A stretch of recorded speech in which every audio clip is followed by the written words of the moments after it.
Om Swastiastu. Halo, selamat pagi. Pada video pembelajaran kali ini, kita akan mempelajari bagian terakhir pada materi bangun ruang sisi lengkung, yaitu bangun ruang sisi lengkung gabungan. Nah, kali ini kita akan mempelajari bangun ruang sisi lengkung gabungan, yaitu gabungan dari beberapa bangun ruang yang akan dicari luas ataupun volumenya. Ya, kalian bisa perhatikan tujuan pembelajaran kita kali ini yaitu dapat menyelesaikan luas dan volume bangun ruang sisi lengkung gabungan. Yang kedua yaitu dapat menyelesaikan masalah kontekstual yang berkaitan dengan luas dan volume bangun ruang sisi lengkung. Nah, sebelum kita mempelajari bangun gabungan, kalian harus mengingat kembali rumus-rumus bangun ruang sisi lengkung yang sebelumnya sudah pernah kita bahas ya. Yang pertama yaitu bangun tabung. Kira-kira adakah yang masih ingat rumus apa saja yang bisa kalian pelajari dari bangun tabung? Ya, perhatikan rumus-rumusnya yaitu kalian bisa mencari luas alas atau tutup. Karena alas atau tutup tabung itu berbentuk lingkaran, maka luasnya Pi kali R kuadrat.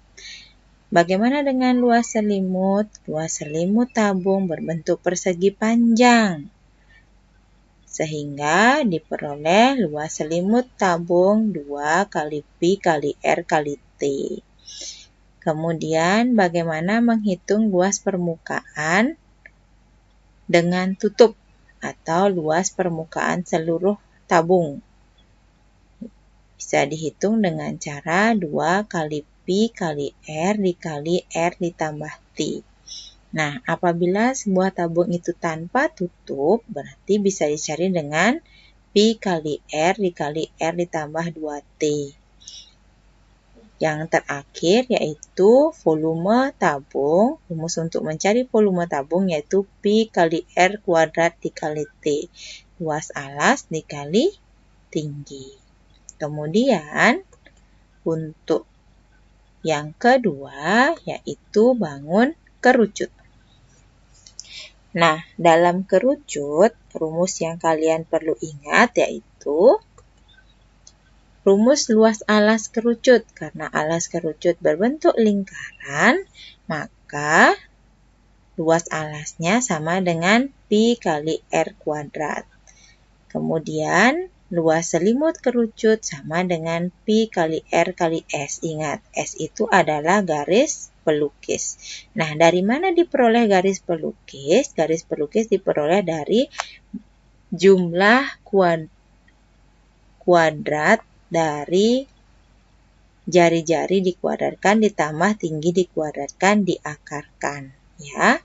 Kemudian luas permukaan kerucut. Berarti kalau luas permukaan itu luas seluruh daerah kerucut, yaitu Pi kali R tambah S.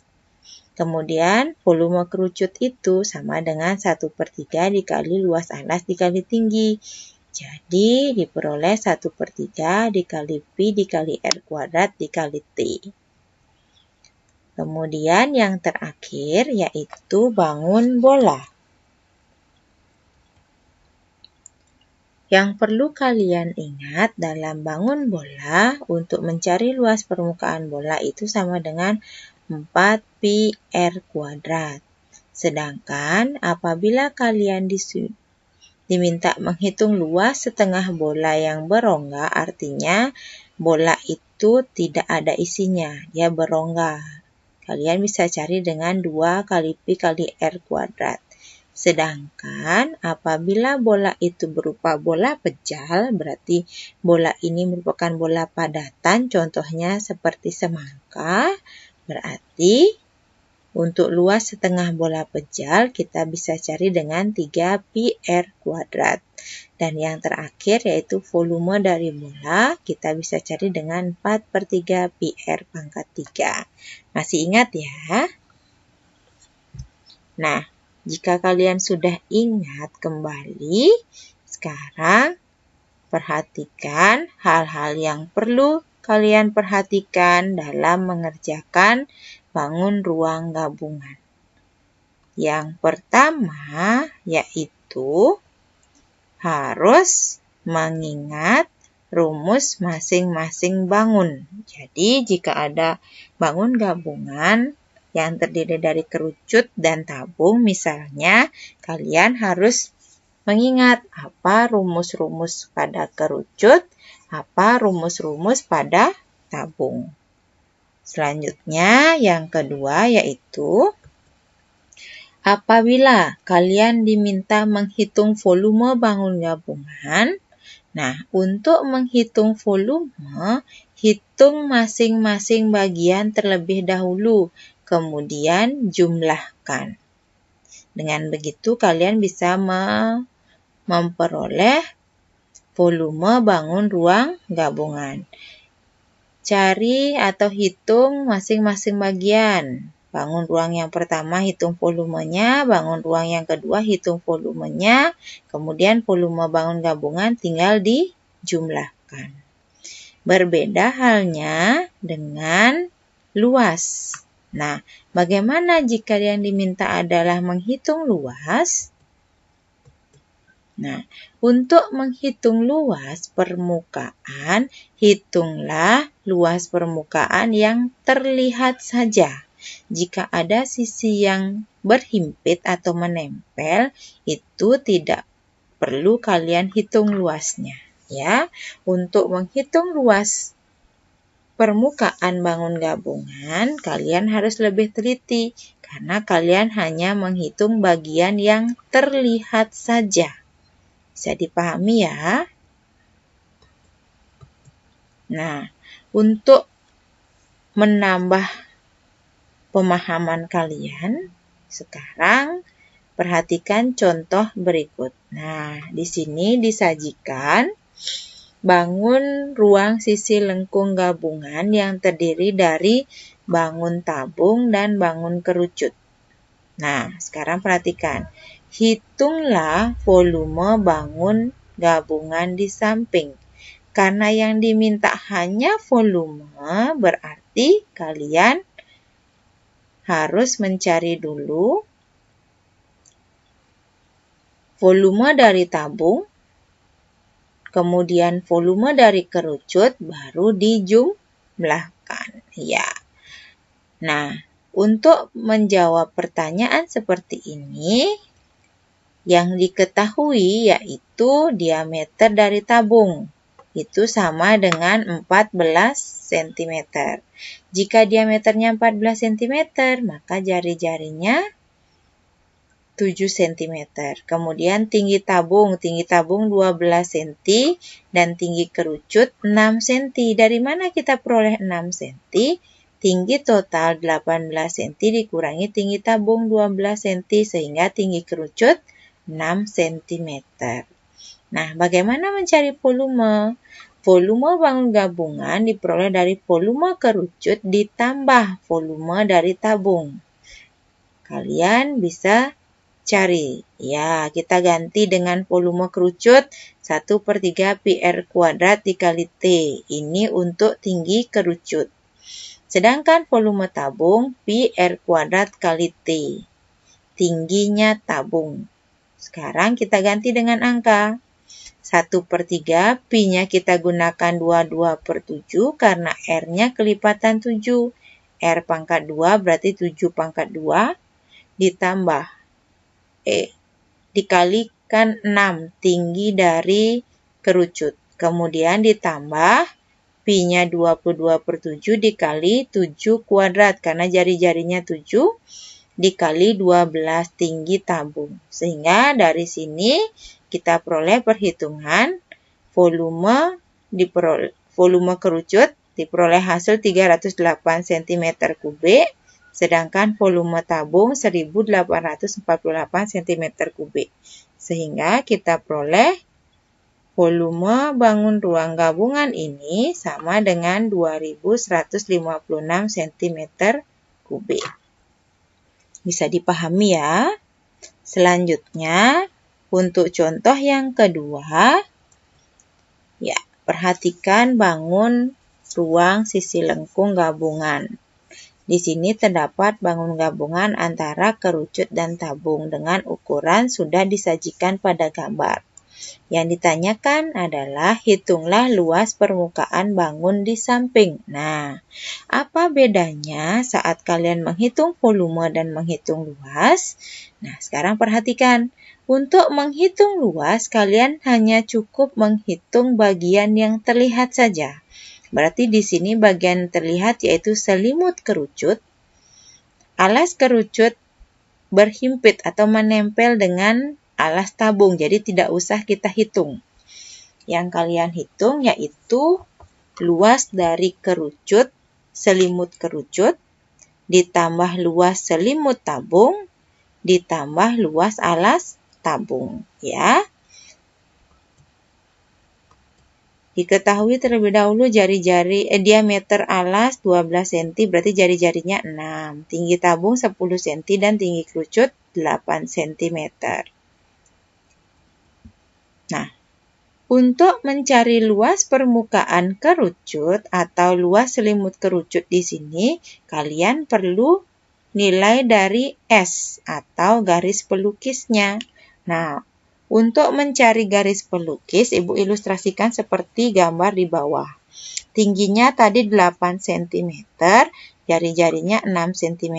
Nah, untuk mencari nilai garis pelukis, kalian cari dengan teorema Pitagoras, ya.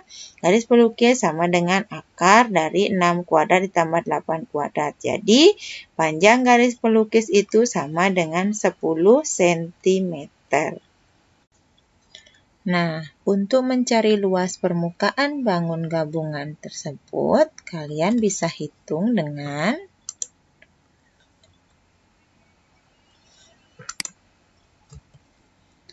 luas permukaan bisa dicari dengan menjumlahkan luas alas, ini luas alas yang terlihat, ditambah luas selimut tabung, ditambah dengan luas selimut kerucut, ya.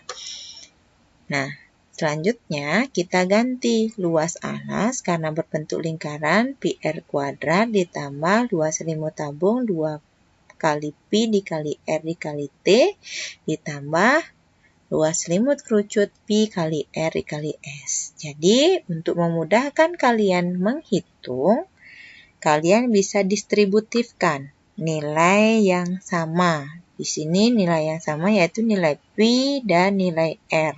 Jadi diperoleh pi dikali r, yang tersisa di sini adalah r, di sini yang tersisa adalah 2t, di sini yang tersisa adalah s, ya.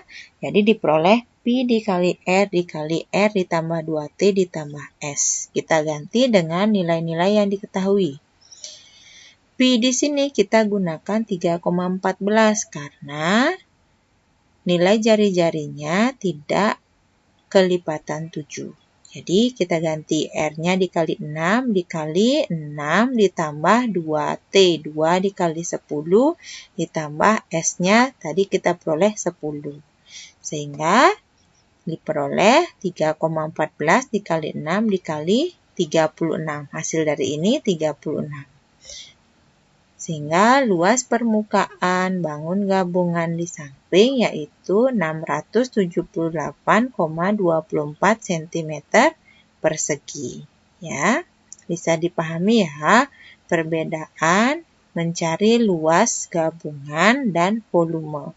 Jika tadi volume, kalian bisa cari volume bangun 1, volume bangun 2, kalian tinggal jumlahkan.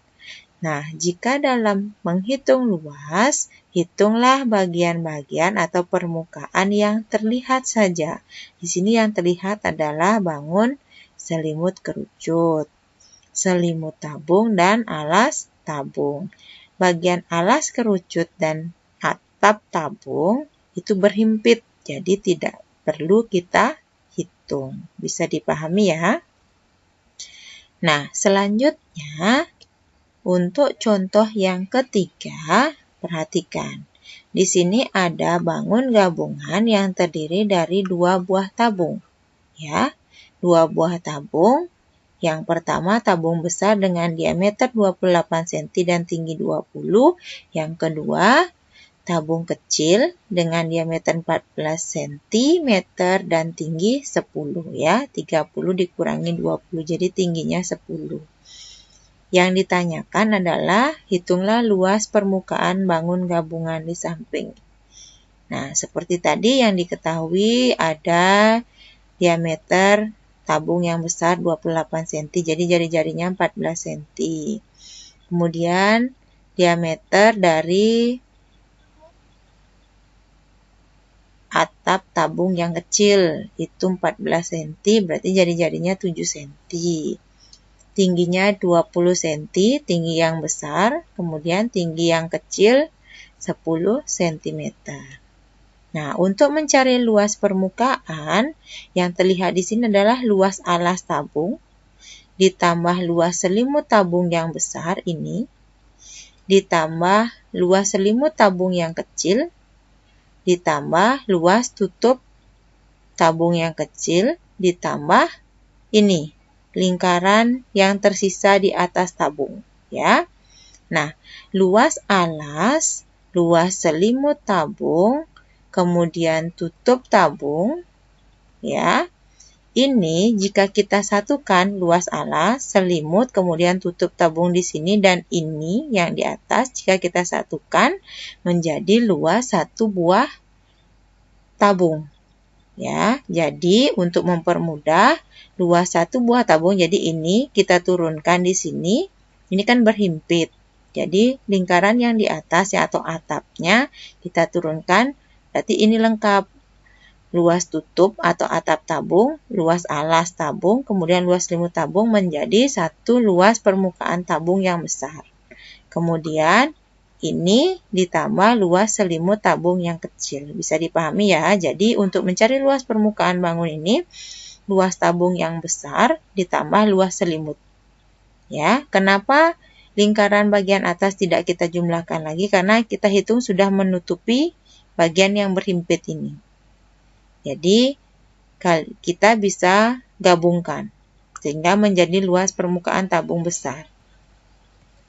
Nah, selanjutnya kita ganti dengan rumus luas permukaan itu sama dengan 2 dikali Pi kali R dikali R tambah T itu sama dengan luas permukaan tabung yang besar ditambah dengan luas selimut tabung yang kecil 2 kali Pi dikali R dikali T. Sehingga kita peroleh nilai Pi di sini kita ganti dengan 22/7 karena nilai jari-jari adalah kelipatan 7. Jadi 2 dikali 22/7 dikali 14 ditambah 14 ditambah 20. Ditambah dengan 2 dikali 22/7 dikali 7 dikali 10. Karena jari-jari lingkaran yang kecil di atas adalah 7 cm. Sehingga kita peroleh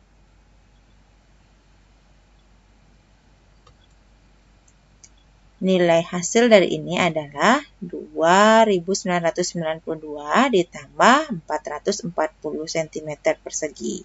Sehingga luas permukaan kita peroleh 3.432 cm persegi. Bisa dipahami ya? Nah, untuk memantapkan pengetahuan kalian, kalian bisa kerjakan latihan soal berikut. Ya, di sini dimunculkan bangun gabungan yang terdiri dari bangun kerucut dan bangun setengah bola. Nah, dengan jari-jari 6 cm dan tinggi 10 cm. Tinggi kerucut.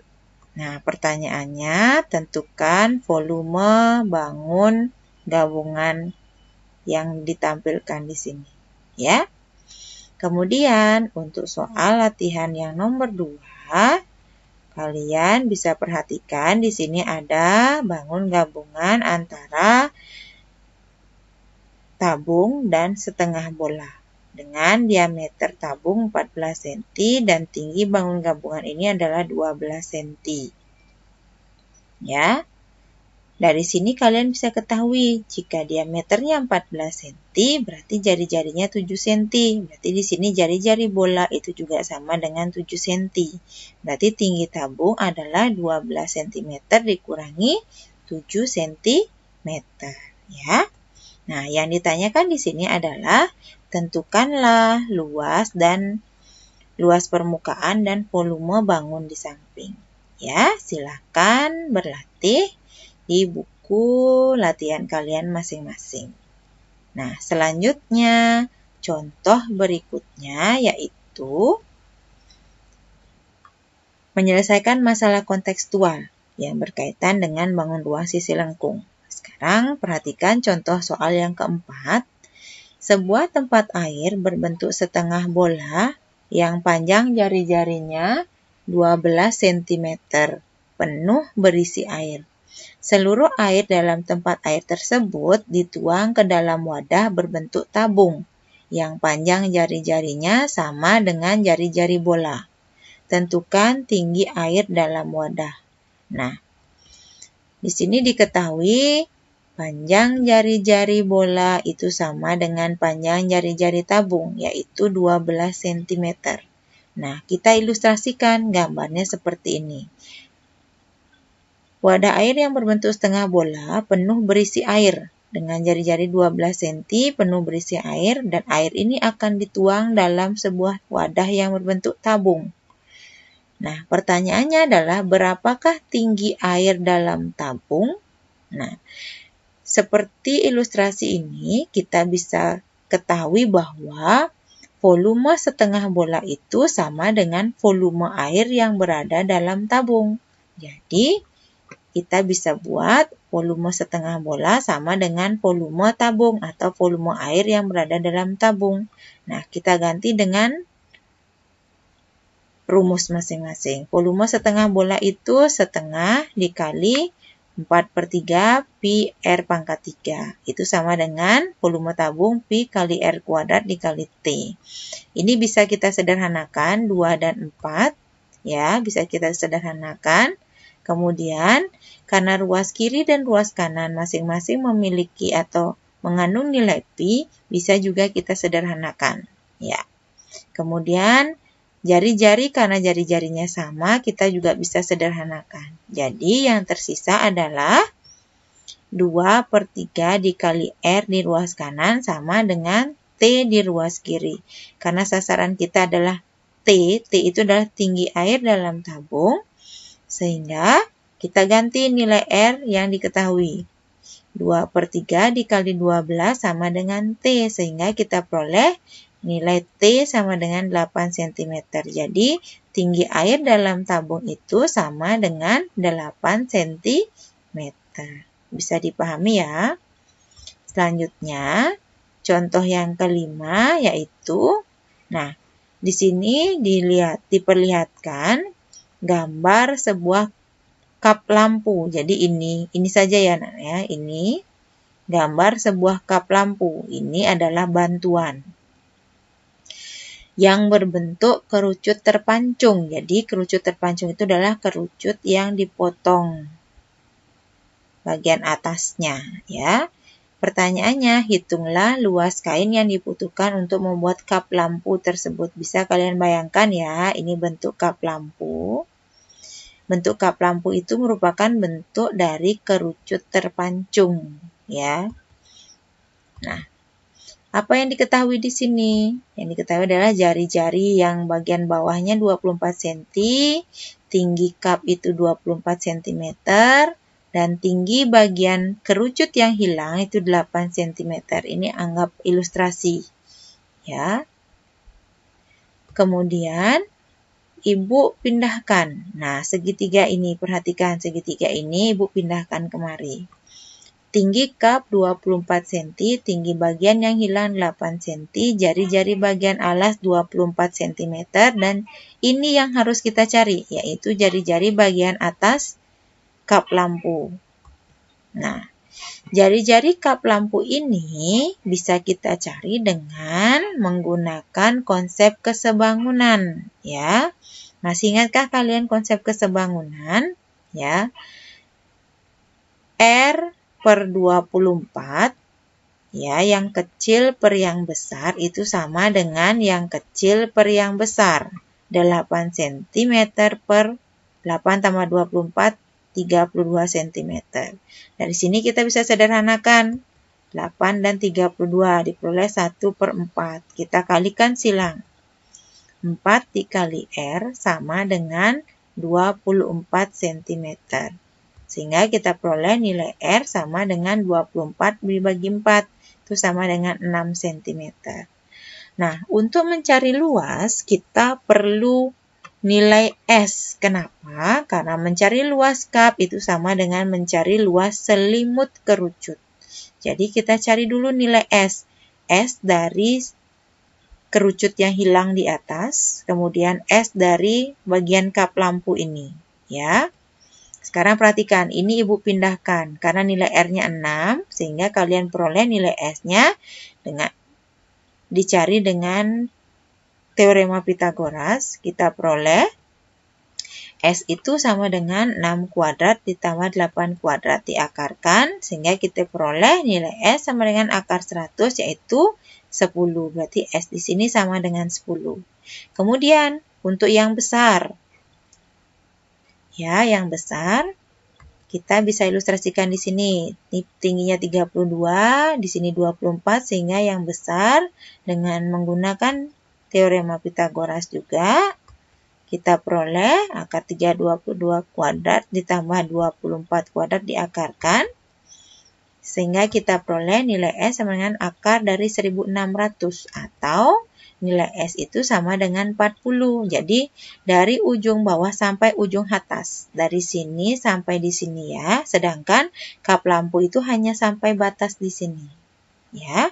Sekarang, perhatikan selanjutnya. Ibu ilustrasikan lagi seperti ini. Ya. Jadi, bagian yang hilang itu dengan nilai garis pelukis 10 cm dan jari-jari 6 cm. Cup lampunya di sini tingginya 24, jari-jari bagian bawah 24, jari-jari bagian atas 6 cm, dan garis pelukisnya tersisa 30 cm. Nah, karena yang ditanya adalah luas kain, berarti kita cari luas kerucut yang besar, ya, dikurangi dengan luas kerucut yang hilang, atau luas selimut kerucut yang hilang, ya. Jika seandainya yang ditanya adalah volume, caranya sama. Cari volume satu buah kerucut, kemudian dikurangi dengan volume kerucut yang hilang, ya, untuk mencari volume. Sedangkan di sini hanya ditanyakan adalah luas kain, berarti kalian cari luas selimut. Ya, luas cup itu sama dengan luas selimut yang besar. Luas selimut kerucut besar ini dikurangi luas selimut kerucut yang hilang, berarti kerucut yang kecil. Kita ganti dengan rumus. Rumus luas selimut kerucut adalah Pi kali R dikali S. Pi dikali R besar dikali S besar dikurangi Pi dikali R kecil dikali S yang kecil. Nah, untuk mempermudah lagi menghitung Pi-nya di sini karena nilainya sama, kita keluarkan. Sehingga kita peroleh Pi kali RB SB dikurangi RK SK. Kita ganti dengan angka. Pi dikali R-nya 24, dikali S-nya 40, S yang besar, dikurangi R yang kecil itu 6, dikali S-nya 10. Sehingga kita peroleh nilai Pi luas cup sama dengan Pi dikali 960 dikurangi 60. Dan kita peroleh nilai luas cup adalah 900 Pi. Kalian bisa selesaikan sampai di sini saja, atau kalian jabarkan nilai Pi. Jika pilihan jawabannya hanya pada pi, berarti sampai di 900 pi cukup. Jika tidak, kalian bisa jabarkan nilai pi. Nah, karena di sini adalah kelipatan 100, nilai pi-nya kita gunakan 314 per 100. Sehingga luas kap diperoleh 2826 cm persegi. Bisa dipahami ya? Nah, untuk memantapkan pengetahuan kalian, ada latihan soal yang ketiga. Nah, di sini ada sebuah ember. Nah, di sini sebuah ember berbentuk kerucut terpancung. Jadi, bagian yang hilang adalah di bawahnya, ya. Mempunyai diameter lingkaran atas. Di sini diameternya 84. Hati-hati, yang diketahui adalah diameter. Sedangkan jika kalian menghitung, kalian menggunakan jari-jari. Kalian cari dulu nilai jari-jarinya. Diameter lingkaran atas 84 cm. Dan lingkaran bawah 36 cm. Di sini diketahui nilai S-nya 40. Jadi, kalian harus cari dulu nilai S yang hilang dengan menggunakan konsep kesebangunan. Seperti pada contoh yang kelima sebelumnya. Sehingga yang ditanya adalah volume air yang dapat ditampung ember. Nah, berarti dicari dulu volume yang hilang. Jadi, cari volume total. Ya, volume kerucut yang besar dikurangi volume kerucut yang kecil karena hilang, berarti berkurang. Nah, sebelumnya, karena mencari volume kalian perlu tinggi, berarti kalian harus mencari nilai tinggi dulu dengan menggunakan bantuan Pythagoras. Bisa dipahami ya? Untuk latihan soal berikutnya, soal yang keempat yaitu pada gambar di samping jika tinggi dan diameter kerucut sama dengan tinggi dan diameter tabung, jadi tinggi dan diameter kerucut itu sama dengan tinggi dan diameter tabung, maka tentukan volume tabung di luar kerucut. Jadi di sini ada bagian di luar kerucut. Yang diminta adalah menentukan volume tabung yang berada di luar kerucut. Bisa dipahami? Ya, selamat mencoba. Ya, terima kasih sudah menyaksikan video pembelajaran kali ini. Tetap semangat dan patuhi protokol kesehatan dimanapun kalian berada, serta budayakanlah literasi. Ya, jika ada yang kalian tidak pahami, jadi silakan membaca buku paket yang sudah kalian miliki, ya. Ingatlah budaya literasi dan selamat belajar. Terima kasih. Sampai jumpa di video pembelajaran berikutnya. Om Santi Santi Santi Om.